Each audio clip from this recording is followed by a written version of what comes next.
Good afternoon, everyone. As we did 3 years ago when we were in pilgrimage to the Holy Land, we are recording some of our impressions and sights here in France. We have spent most of this day traveling up and down the Normandy coast, visiting so many of the beaches where D-Day took place, where so many gave their lives, not only Americans, but people of all different nationalities.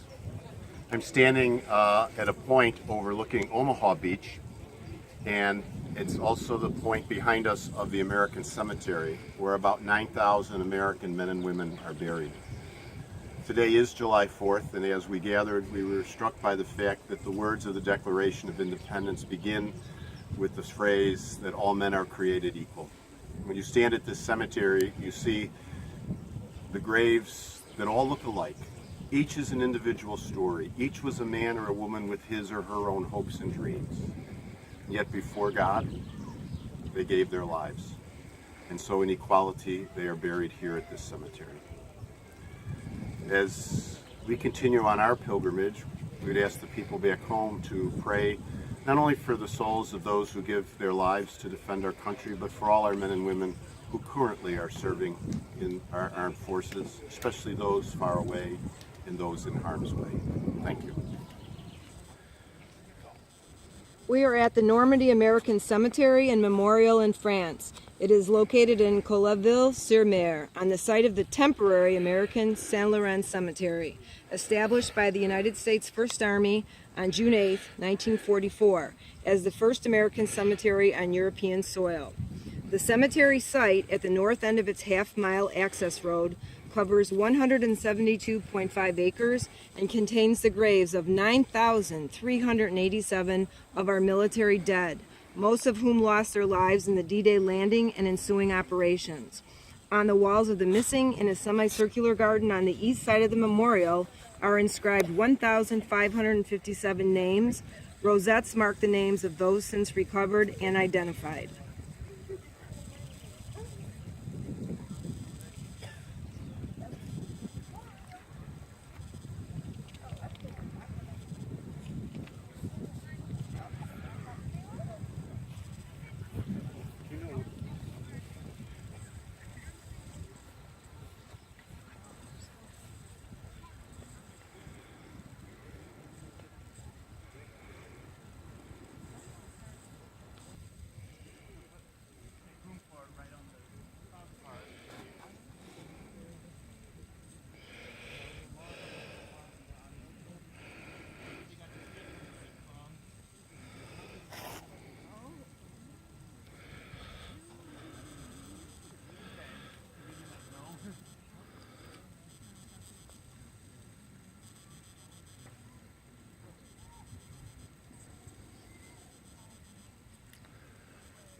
Hi, this is Carol Waybright, and I'm here with Deacon John, and I'd like to pose the question, what does it mean to you to be at the American Cemetery in Normandy on the 4th of July? Well, I'll be honest with you. As I was growing up, I used to hear about this place. My father is a World War II buff, and would talk about the American Cemetery, and more importantly, he would talk about what it means to us being American and the freedoms that we share. We just celebrated Mass, and just one of the most beautiful Masses I've ever been part of. And it really hits home, especially as we celebrate Independence Day, what true independence is, especially as the sacrifices have been made for us. Over 10,000 men and women are buried here who died not far, literally not far from where I'm standing. So it's very special to be here today. It's very special to pray for them.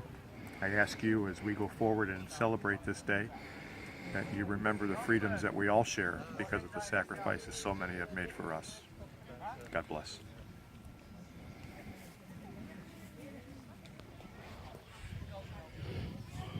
Hi, I'm Terry McCarroll, and I'm here at the American Cemetery.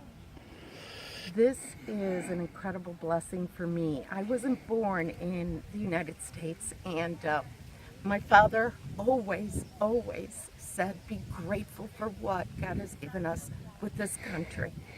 And I feel like my dad's walking with me because this is such sacred ground. I look at the names and I am just thankful and grateful for the sacrifices they made, because I would have been living a very different life. And so thank you, dear Lord, for this gift of living in this country, and receive all of these young men and women into your arms and hold them dear near your heart. Thank you. I ask that you pray for them also. Thank you. Okay, we got a couple more people. Hi, I'm Gary Peck, and this is my wife, Barbeth Peck. We are honored to be here on this 4th of July to walk on this hallowed ground. Both of our dads were World War II vets. My parents are buried at the Abe Lincoln National Cemetery. And just to be here, such a humbling experience with these young men who gave the ultimate sacrifice so we may be here today. It is a wonderful experience, a very humbling experience on this 4th of July. Thank you. Good job. My name is Mary Ann Curran, and I am so humbled and blessed to be here on this 4th of July. My dad served in World War II. My father-in-law served in World War II. My uncle passed in the Pacific. To be here and to see firsthand the sacrifice that these men and women have made for our freedom is beyond comprehension. The emotion still today, so many years after, is still as powerful as it could be. So thank you to all the vets who are still serving and here preserving our freedom. Go.